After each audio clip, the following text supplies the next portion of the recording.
gotta go get the money, nigga. That's the only thing on my mind. I've been really not wasting time. I've been really up on my grind. In the studio all the time. Tell C baby the beats, send me a beat. Welcome back, Lil Scorpio King Support. I'm finna do a reaction to Marlon Wayans on wearing a dress. I can wear a dress and still feel like a man. Bro, I don't know what the hell this nigga talking about, bro. I don't care about him being Marlon Wayans. I don't care if he was Michael Jackson, which is my favorite artist. Nigga, if you put on a dress, bro, yeah, you on the other side, bro. There's no excuses. Hollywood, the music industry, I don't care who you are, bro. You can't pay me $1 billion to put on a dress. Just me specifically. You feel me? Whatever y'all niggas do. Well, I'm not judging him for putting on a dress. I don't give a fuck. But at the same time, to promote it, like this is as long as you feel like a man, you're good. Nigga, how can you feel like a man in a dress? I'm confused. But y'all let me know in the comments. And to this day, people like the stigma of you wearing a dress and the white man that got you wearing a dress and you got it twisted. The white man got me wearing a dress. I didn't do this to try and get in Hollywood. Yes, you did. This was something that we created because we said this would be funny. Right. Black people, black artists. I ain't gonna lie to you. Only white people can say some shit like that. It'll be funny because they into shit like that. It's nothing, there's nothing wrong with it as far as coming from them. But bro, if you black, nigga, really any other race but white, but really black. If you black, bro, it ain't no excuses on that, bro. Like I can't get jiggy with that. No diddy. Stop minimalizing your creativity. We should do it all. Physical comedy. We should do drama. We should do, romantic comedy. You got to do slapstick. We should be able to cover all. Not this nigga persuading. He trying to persuade.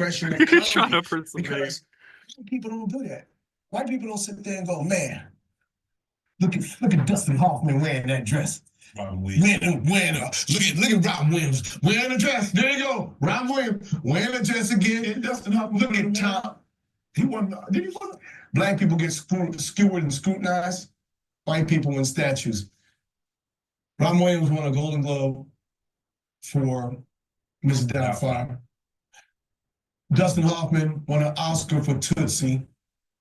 And do you see any white people screaming that about them? Black people, we have been so hurt and so damaged through slavery and all that we've been through that we think we have to uphold ourselves a certain way. The best way we can uphold ourselves is to support each other.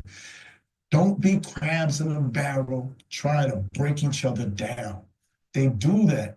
It's been in our psyche for years. When does it stop? When does it stop? This is what we do. We're going to use our airwaves to break each other down instead of build each other up. Nah, man. No, that's not why we wear dresses. Ain't a gay bone in my body. Nigga, who is we? Gayest thing about me is my daughter.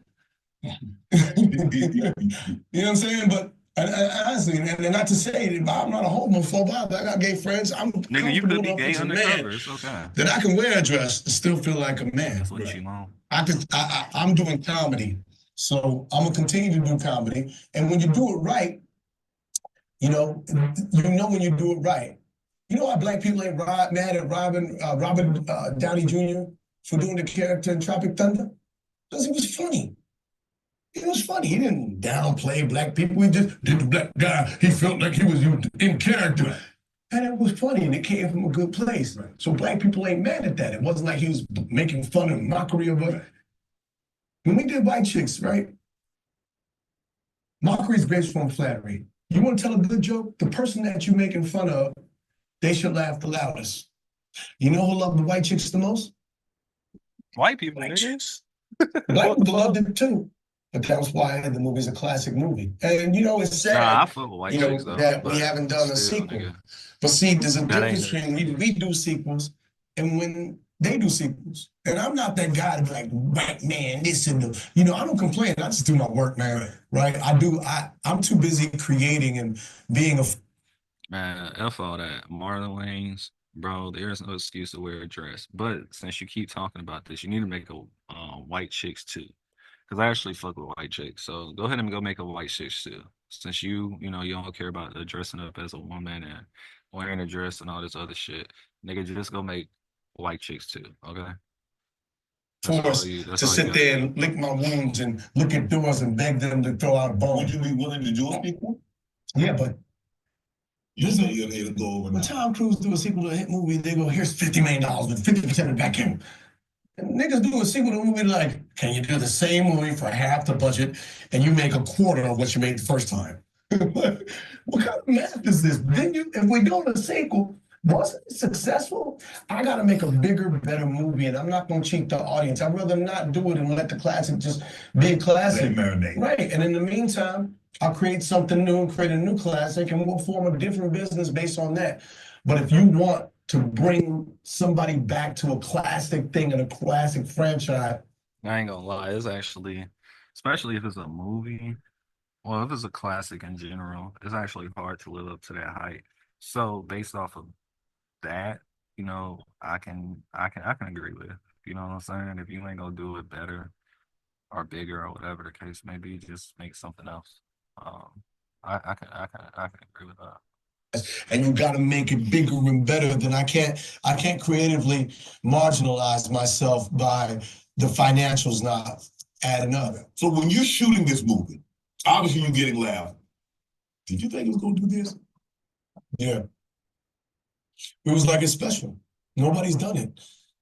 I mean, you have to say that was the hardest movie Sean and I ever did. Yeah. To act in with two black men playing two white girls. Right. It's supposed to be summertimes in the Hamptons. Yes. We're filming wintertime in Vancouver. We're doing 7 hours of makeup. We got these big ass feet and these little fucking heels. Right. Bunions was popping. Thongs. Like, you understand? Then when they put these contacts in, that was the worst. Hair going in your mouth. 7 hours of makeup. And then after that, in order to get the movie done, me and Sean pushed our call time. We did something called forced call. So you're normally supposed to work a complete 12-hour day, and then you got to send the actors home so they can sleep. And that's called getting your turnaround. We pushed our turnaround. So we would do 7 hours of makeup, and then from the time we got out of makeup, say we went in makeup at 3 in the morning, and we finished makeup by 10 o'clock. 10 o'clock, we start filming, and we film till 12 o'clock at night. Go home, get 3 hours sleep, come back, do it again. This movie was so hard, but we knew we had something special. We knew the set pieces. We know this, that Wayans shit. We know, man, 200 years of comedy. We going, this is going to be. And I thought, when once again, my brother Sean's underrated. He came up with the idea for White Chicks. Man called me up 2 o'clock in the morning. I think this nigga was high on green tea. He said, Marlon, we should play 2 white girls. I said, Sean, you need to live with green tea. Taking my black ass to sleep. Next day he comes to the house. He's like, no, we got to do it. And I think it was Rick brought over FHM magazine, or Sean brought over FHM magazine. And on the cover was Nikki and Paris Hilton. And he was like, these are the girls that we got to play. And he said, I was watching this movie, Some Like It Hot. Boom. So we watched Some Like It Hot. Like the Matrix was like, see it. Instead of criminals, we're going to play cops.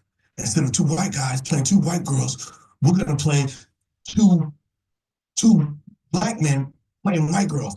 Instead of the little guy in the movie that's chasing around Jack Lemon's character, we're going to make him one of them big-ass basketball, football niggas that love white girls with their whole terminology. Man, it's snowing in here. Who says it snows in April, man? You don't know. Look at that big white one over there. That's the abominable snowman. There was a character me and my brother used to do all the time. So that's who we hired Terry Crews as. Right. And then all the girls, the dance numbers, we knew when, it's so much so I had such a good time. I still found time to hang out with the cast because I loved all those girls. We had such a good time. To the point to where me and my brother was staying in Yaletown. We had this dope townhouse. Right. We moved. We shut that townhouse down and we moved to the crappy ass Sutton Hotel just so we could be around the cast, so we could party with them more. And we knew that was going to be a special movie. As a former NFL player, I know a thing or two about high performance, and that's why I drive the BMW. Look, be yourself, do whatever you want to do, but don't put on a fucking dress, bro. Like, and don't make it like it's a cool thing either. You know what I'm saying? Now, if that's what you want to do, like deep down for real, then do it. But don't let nobody convince you or try to persuade you that it's okay. Make sure y'all like, comment, and subscribe. Gotta go get the money, nigga. That's the only thing on my mind. I've been really not wasting time. I've been really up on my grind. In the studio all the time. Tell C baby the beats, send me a beat.